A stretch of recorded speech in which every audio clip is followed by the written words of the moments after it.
আজ আমরা আলোচনা করব এক দারুণ কোরিয়ান মুভি নিয়ে, দ্য উইচ পার্ট 1, একটি রহস্যে ভরা থ্রিলিং ও অ্যাকশন ভিত্তিক গল্প, যেখানে একটি শান্তশিষ্ট মেয়ে লুকিয়ে রেখেছে অন্ধকার ও ভয়ঙ্কর এক সত্য। তো চলুন কথা না বলে শুরু করা যাক আজকের এই গল্প।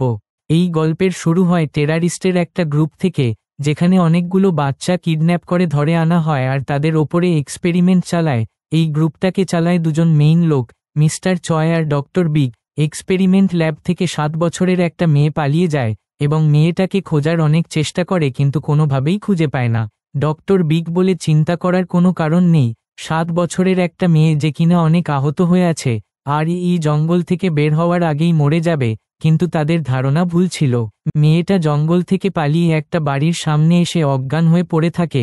বাড়ির মালিক মিস্টার গো মেয়েটাকে এভাবে পড়ে থাকতে দেখে দৌড়ে আসে আর ডাক্তারের কাছে নিয়ে যায় চিকিৎসা করার জন্য। ডাক্তার বলে চিন্তা করার কোনো কারণ নেই, এখন মোটামুটি সুস্থ আছে, কিন্তু স্মৃতিশক্তি ফিরবে কিনা বলতে পারছি না। আপনি বলেছিলেন মেয়েটা নিজের নাম ঠিকানা মনে করতে পারছিল না, তাই সুস্থ হয়ে যাওয়ার পর মেয়েটাকে কোথায় রাখবেন? এখান থেকে সিন চেঞ্জ হয়ে 10 বছর পরে দেখানো হয় দোকানের মহাজনকে এই মেয়েটা বোকা বানিয়ে পশুর কয়েকটা খাবারের বস্তা নিয়ে চলে আসে। মেয়েটা অনেক চালাক আর ট্যালেন্টেড, তার সাথে গাড়ি চালায় ড্রাইভিং লাইসেন্স ছাড়াই, পড়ালেখায় সব সময় ফার্স্ট আসে। এটা হচ্ছে ওই মেয়েটাই যাকে আমরা মুভির প্রথমে দেখেছি, এর নাম হচ্ছে জাইউন।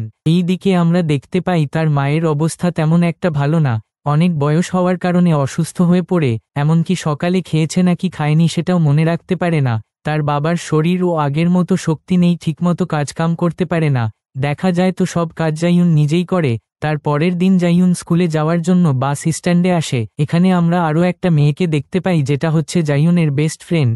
দুজনেই খুব ভালো বন্ধু ছিল এবং একসাথে স্কুলে যায় প্রতিদিন। মেয়ানহি জাইউনকে বলে, তুই বলেছিলি তোর ফ্যামিলির অনেক টাকার প্রয়োজন, আমাদের স্কুলে একটা টিভি শো হবে যেখানে অনেক স্টুডেন্ট গান গাইবে, তুই অনেক ভালো গান গাইতে পারস, তাহলে তুইও অডিশনে যোগদান কর। এই শোতে ফার্স্ট হতে পারলে 30 লাখ টাকা পুরস্কার পাবি, তোর মা বাবার হসপিটালের খরচ আর ফ্যামিলির সব সমস্যা ঠিক হয়ে যাবে। জাইউন তখন রাজি হয়ে যায় আর অডিশনে ইন্টারভিউ দিয়ে বাড়ি ফিরে আসে। রাতে একসাথে সবাই টিভিতে জাইউনের পারফরমেন্স দেখছিল, যেটা দেখে সবাই অনেক খুশি হয়, কিন্তু পারফর্ম শেষ করে জাইউন একটা ম্যাজিক দেখায়, হাতের মাইকটাকে নিজের শক্তি দিয়ে হওয়ায় উড়ায়, যেটা দেখে তার মা বলে, তোমার এটা করা ঠিক হয় নাই, তুমি এমন করলে তোমার শক্তির ব্যাপারে সবাই জেনে যাবে, যেটা তোমার জন্য ক্ষতিকর হয়ে দাঁড়াবে। জাইউন বলে, আমি এটা নিজের ইচ্ছায় করি নাই মা, মানুষের সামনে জনপ্রিয় হওয়ার জন্য করেছি যাতে আমি ফার্স্ট প্রাইজ পাই। তারপরের দিন জাইউন আর মেয়ানহি ট্রেনে উঠে সিওল যাওয়ার জন্য, কারণ সেমিফাইনাল রাউন্ডের জন্য তাদের দুজনকে ডাকা হয়েছিল। ট্রেনের ভিতরে দুই বান্ধবী মিলে গল্প করতে থাকে। সামনে থেকে একটা ছেলে তাদেরকে দেখে হাসে, বলে, কেমন আছো তুমি, অনেকদিন পর দেখা হলো, প্রায় 10 বছর পরে। জাইউন বলে, আমি তোমাকে চিনি না, কে তুমি? মেয়ানহি বলে, মনে হয় টিভি শো থেকে দেখেছো যেখানে জাইউন ম্যাজিক করে দেখিয়েছিল। ছেলেটা বলে, টিভি শো থেকেই তো তোমাকে খুঁজে পেয়েছি, আর এটা ছাড়াও অনেক আগে থেকেই চিনি।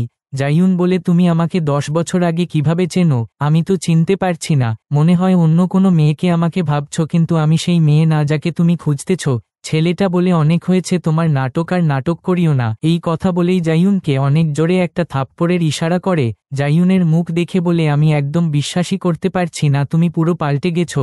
জাইউন অনেক ভয় পেয়ে যাওয়ার কারণে চোখের ভিতরে পানি চলে আসে। ছেলেটা বলে, অনেক তাড়াতাড়ি আবার দেখা হবে, এই কথা বলে এখান থেকে চলে যায়। ছেলেটার নাম হচ্ছে নোবেল। নোবেলম্যান চলে আসার সময় একটা লোকের সাথে ইচ্ছাকৃতভাবে ধাক্কা খায়, সামান্য একটা ধাক্কার ওছিলায় লোকটাকে মেরে ট্রেন থেকে বাইরে ফেলে দেয়। এই নোবেলম্যান কে, এর কাহিনী কি সেটা আমরা মুভির সামনে জানতে পারবো। তারপর জাইউন সেমিফাইনাল রাউন্ডের জন্য সেখানে চলে আসে। প্রডিউসার বলে, আজকে তোমাদের লাইভ শো এত দেরি করে এসেছো কেন? শো শুরু হয়ে গেছে, তাড়াতাড়ি চলো। জাইউন পারফর্ম শুরু করে দেয়, যেটা দেখে মেয়ানহি খুশিতে নাচতে থাকে। এইদিকে ডক্টর বিগ টিভিতে জাইউনের পারফর্ম দেখতেছিল, যেটা থেকে শিওর হয়ে যায় এই মেয়েই 10 বছর আগে আমাদের ল্যাব থেকে পালিয়ে গেছিল। মিস্টার চয় বলে, তুমি তো বলেছিলে মেয়েটা জঙ্গল থেকে বের হওয়ার আগেই মারা যাবে, ভালো করে দেখো কোথাও ভুল হচ্ছে না তো? ডক্টর বিগ বলে, এটা ওই মেয়েটাই, কারণ কোনো সাধারণ মানুষের পক্ষে এরকম ম্যাজিক দেখানো সম্ভব না। জাইউন পারফর্ম শেষ করে চলে আসার সময় প্রচণ্ড মাথা ব্যথা শুরু হয় আর ওয়াশরুমে চলে যায়। অতিরিক্ত মাথা ব্যথার কারণে নাক দিয়ে রক্ত বের হতে থাকে। ডাক্তার তাকে বলেছিল যে তোমার হাতে আর বেশি দিন সময় নাই, তোমার মাথার যেই সমস্যা এটার শুধুমাত্র একটাই চিকিৎসা আছে, বোন ম্যারো ট্রান্সপ্লান্ট করাতে হবে। তোমার আসল মা বাবা একমাত্র তোমাকে বোন ম্যারো দিয়ে বাঁচাতে পারবে, আর যদি এটা না হয় তাহলে 2 মাসের মধ্যে তুমি মারা যাবে। তারপর ট্যাক্সি জন্য অপেক্ষা করে জাইয়ুন আর মেয়ানহি। তাদের সামনে কয়েকটা কালো রঙের গাড়ি এসে দাঁড়ায়। একজন লোক বলে, তুমি সেই মেয়ে না যে টিভি শোতে কম্পিটিশনে ফার্স্ট হয়েছিলে? আমাদের সাথে গাড়িতে বসো, একটা প্রোডাক্ট প্রমোট করার ব্যাপারে কিছু কথা বলবো। জাইয়ুন বুঝতে পারে যে তাদেরকে কিডন্যাপ করার জন্য আসছে এই লোকগুলা। ঠিক তখনই একদল স্কুল ছাত্রছাত্রী সেখানে চলে আসে। এই সুযোগে মেয়ানহি লোকগুলাকে ধাক্কা মেরে ট্যাক্সিতে উঠে যায়। তারপর রেলওয়ে স্টেশনের বাহিরে বাসের জন্য অপেক্ষা করে দুজনেই। বাস না আসায় মেয়ানহি তার আব্বুকে কল দেয় লিফটের জন্য এবং সাইডে চলে যায়। নোবেলম্যান এখানে চলে আসে আর জাইয়ুকে বলে, তুমি এখানে কি করছো? বাসের অপেক্ষা করছো নাকি? আমি আসার সময় দেখেছি একটা বাসের টায়ার ফেটে গেছে। আজকের দিনটাও তেমন একটা ভালো না, বৃষ্টি হচ্ছে। তোমার মা বাবাও অনেক বৃদ্ধ হয়ে গেছে, বলা তো যায় না তাদের কখন কি হয়ে যায়। আমার মনে হয় তোমার তাড়াতাড়ি বাসায় চলে যাওয়া উচিত। জাইয়ুন তখন বাসের অপেক্ষা না করে স্টানের দিকে দৌড় দেয় ট্যাক্সি নেওয়ার জন্য। মেয়ানহিকে বলে, তোমার আব্বুকে ফোন করে বলো এখনই আমাদের বাড়িতে যাওয়ার জন্য। এইদিকে নোবেল ম্যান জাইয়ুনের বাড়িতে চলে আসে। তারা কিছু করার আগেই মেয়ানহির বাবাও এখানে চলে আসে। জাইয়ুন বাড়িতে এসে দেখতে পায় সবকিছু ঠিক আছে, সবাই একসাথে বসে গেম খেলতেছিল। মেয়ানহির বাবা চলে যাওয়ার সময় জাইয়ুনকে জিজ্ঞেস করে, ওই লোকগুলা কারা? তুমি কি তাদেরকে চিনো? তারা এখানে ট্যুরিস্ট হিসাবে ঘুরতে আসছিল আর আমাদের ডাটাবেজে তাদের নামে কোনো ক্রিমিনাল রেকর্ড ছিল না। জাইয়ুন বলে, আমি তাদেরকে চিনি না। তারপরে নোবেল ম্যান তার টিম নিয়ে একটা বিজ্ঞানীর বাড়িতে যায়। বিজ্ঞানী সেখানে চলে আসে আর বলে, তোমরা আমার পরিবারকে কেন মারলে? মেয়েটা বলে, তোমাকে অনেক ভালো করে বলেছিলাম আমাদের সাথে থাকার জন্য। বিজ্ঞানী বলে, তোমাদের সাথে না থাকার কারণে প্রতিশোধ নিলে, এর জন্য শুধু আমাকেই মেরে ফেলতে তোমরা আমার পরিবারকে কেন মারলে?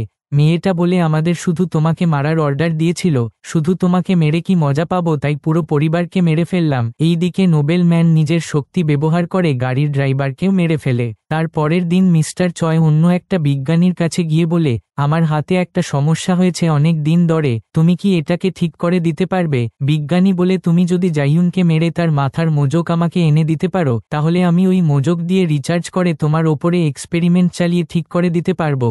মিস্টার চয় তখন রাজি হয়ে যায় এবং তার লোকজনকে রাতের অন্ধকারে জাইয়ুনের বাড়িতে পাঠায়। মেয়ানহি মাঝরাতে ঘুম থেকে উঠে ওয়াশরুমে যায়। জাইয়ুনের আবার মাথা ব্যথা শুরু হয় এবং ওষুধ নেওয়ার জন্য রুম থেকে বের হলে সাইড থেকে কেউ একজন তার মাথায় গান ধরে রাখে।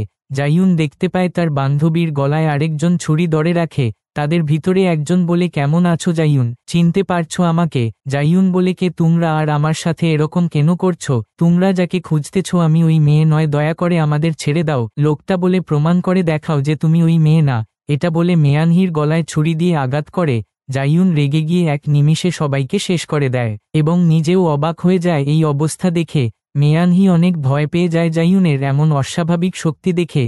ঠিক তখনই নোবেল ম্যান এখানে চলে আসে আর বলে, আমি জানতাম তুমি অনেক পাওয়ারফুল একটা মেয়ে, নিজেকে ভালো করে দেখো কি অবস্থা করেছো এদের। জাইয়ুন বলে, তোমরা সবাই কারা আর আমার সাথে এরকম কেন করছো? কি চাও আমার কাছে তোমরা?